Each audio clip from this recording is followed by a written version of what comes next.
What does it mean to sit with uncomfortable emotions? You hear it all the time now, right? People suggesting that if you're having difficult emotions that you should learn to sit with them instead of reacting to them. Usually in the case of things like alcohol or drug use or any other type of unhelpful habit, people encourage you, instead of doing that, to block or numb the uncomfortable feeling, that you sit with it. But doesn't that feel like terrible advice? That's like saying if it hurts, keep doing it, right? That's what it feels like it's saying anyway, but actually it's not. So what does it mean to sit with uncomfortable feelings? Now, I talk a lot about lots of different aspects of self-development, and sometimes I offer experiences I've had.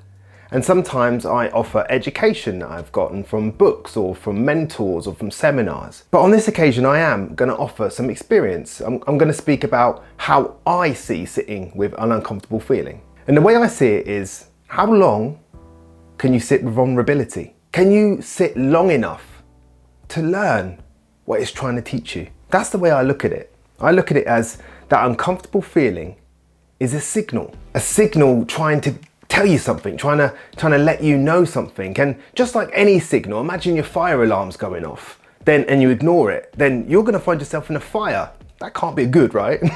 I can't imagine it can anyway. For me, sitting with uncomfortable feelings is practicing, learning what that uncomfortable feeling is trying to teach you. The mistakes sometimes have come from me anyway, is when I might have experienced an emotion or a feeling like anger. Because actually, anger isn't an emotion, it's a reaction. Anger is a reaction to something else.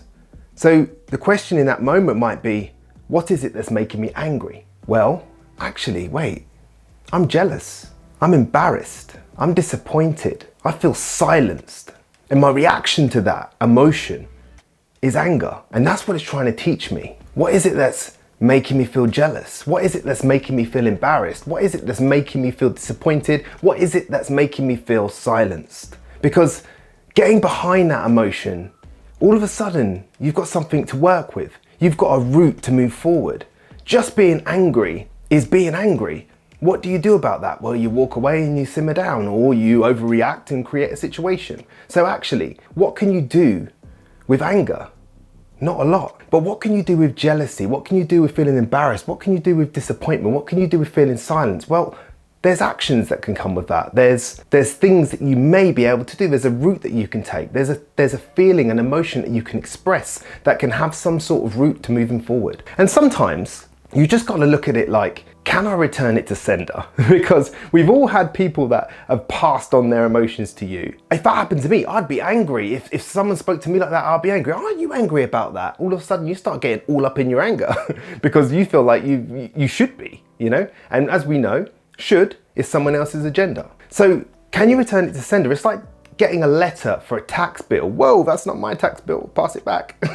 That's how I look at it anyway. I found that when I'm in that vulnerable space, when I'm in that uncomfortable feeling and I get behind that emotion and I start to try and understand it, there's 3 things that I like to look at that help me in that process. Acceptance. I like to get to a point where I can accept that I feel the way I do. I like to get to a point where I can accept that I'm jealous, that I can accept that I'm embarrassed, that I can accept that I'm disappointed, that I can accept that I'm feeling silence. Now that doesn't mean that you like it, doesn't mean you agree with it, that doesn't mean that you're going to put up with it. What it means is, in that moment, you're feeling that emotion and you have to accept it. Or I felt like I had to accept it because what choice do you have? You're feeling those feelings, you're experiencing them emotions, and there's not a lot you can do about it. So the first step to that is to accept it. And to help with that acceptance is a pause, but in that pause, breathe. Breathe through your nose, in through your nose, out through your nose. Breathe, sit in that uncomfortable feeling of acceptance and breathe. And then following that, communicate. And when I say communicate, it doesn't necessarily mean communicate with somebody else, although it could do when that time is right. You could communicate that actually you wasn't angry, you felt jealous. That you wasn't angry, you felt embarrassed. You wasn't angry, you felt disappointed. You wasn't angry, you felt silence. And then you can have a conversation about how you can resolve that feeling and how you can prevent that feeling from happening in the future. But when I talk about communicate, what I'm actually talking about is to yourself. Accept, breathe through that acceptance, and then communicate to yourself I'm not angry, I'm feeling jealous. I'm not angry, I'm feeling embarrassed. I'm not angry, I'm feeling disappointed. I'm not angry, I'm feeling silenced. That sounds difficult, right? That sounds uncomfortable. It makes me shiver a little bit. But communicating that to yourself, saying it out loud, makes it feel real. Accept, breathe, and communicate during them uncomfortable feelings. Because the thing is, we want what that feeling is trying to tell us. We crave it. We want that resolution. We want that peace. We want that acceptance. Vulnerability can feel like finding £1 million in a pit full of snakes, but you're scared of snakes. That's what it can feel like, because you know you want it, but you don't really want to go in there because there's snakes everywhere. And that's how it can feel. So when it comes to sitting or staying with them uncomfortable feelings, I feel that it's about vulnerability. And I also feel that it's about getting behind that emotion and trying not to work with the reaction, trying to work with the actual emotion by getting behind it, accepting it, breathing through it, and communicating it to yourself and maybe eventually the other person that might be involved. Thanks for listening.